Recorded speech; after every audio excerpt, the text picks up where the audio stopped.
Welcome back. We have Julia Clapp returning to the show from Abbott Wealth Management. It's great to have you back, Julia. Yes, great to be back, Yes. Susan. Thank you. Talking a little bit today about your RSPs and your RRIFs. Once you get close to retirement or you have retired, a lot of people aren't sure how it all works. Yes, definitely. So I've had a lot of questions lately and just in general about people asking what happens when I retire. So specifically with regards to the RSP account or pensions that are not government pensions that can be transferred into a private account. So kind of what happens with that? So mostly your financial institution will take care of that, but some common questions. Let's get into the next slide. Here we go. What happens to my RSPs when I retire? Well, hopefully you have a whole bunch of them. You don't know what to do with all your money, but here it is. So most common, do I have to take money out? So lots of people who have multiple income streams, so if they have a company pension, they've also saved very well with RSPs, then they have so much money that they don't really know kind of what to do with it. They don't want to take it out if they don't have to, but you do have to take it out. Okay. Right away as soon as you retire? Not right away when you retire. Okay. So you have to convert your RSP to a Rif at age 71 and you can draw income the next year. Okay, so 71's the cutoff, 72. You have to take it. Okay, and do you think that will change, or has that even changed in the last 10 or 15 years because people are living longer, they're working longer? Yeah, that's a great question, Susan. So in 2015, the government changed the minimums that you have to take out. So they lowered the minimums so that your funds will last longer, essentially. Because you need to stretch it out over more years these days, right? Yes, definitely. Okay. So that's the most recent changes we've seen, but it could. Okay.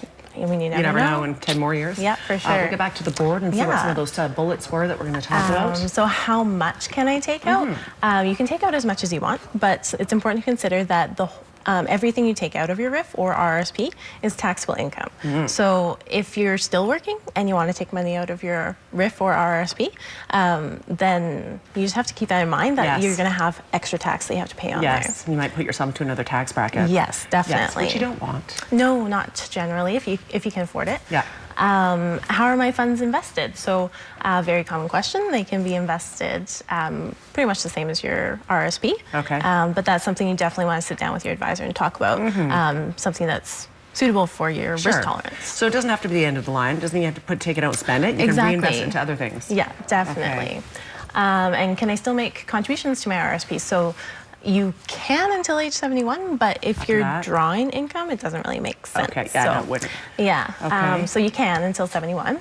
And can I transfer funds to my TFSA from my Rif? So because the RSP is a tax-deferred savings vehicle, once you take income out of it, it creates a taxable event at that time. So that has to occur, and then you can put the money into your tax-free savings, but can't go directly. And how much tax we have to pay? So that really depends on all of your income sources. Okay. So like I said earlier, it's multiple income streams once you reach that retirement age. So you've got CPP, company pension, OAS, lots of different things to consider. So it depends on your total at the end of the day. Yeah. And what if you die in the process?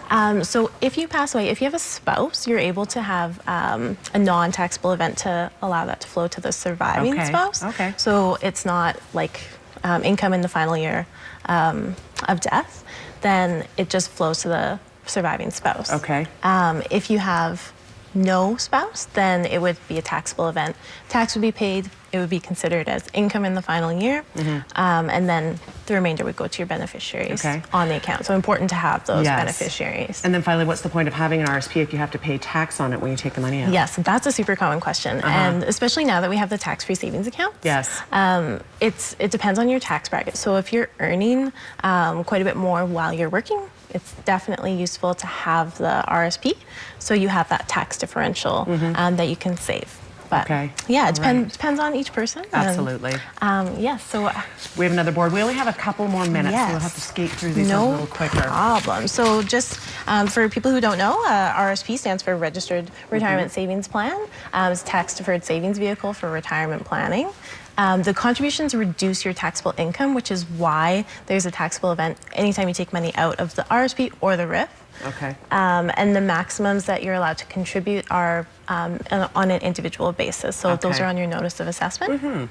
And then for the Rif, a couple quick facts, it stands for Registered Retirement Income Fund. And you have to RIF your account when you turn 71. Okay, so it starts as an RSP and then you can turn it into a RIF. Yes, and then there's that minimum that's dictated by the government that you have to take out percentage of your account each year.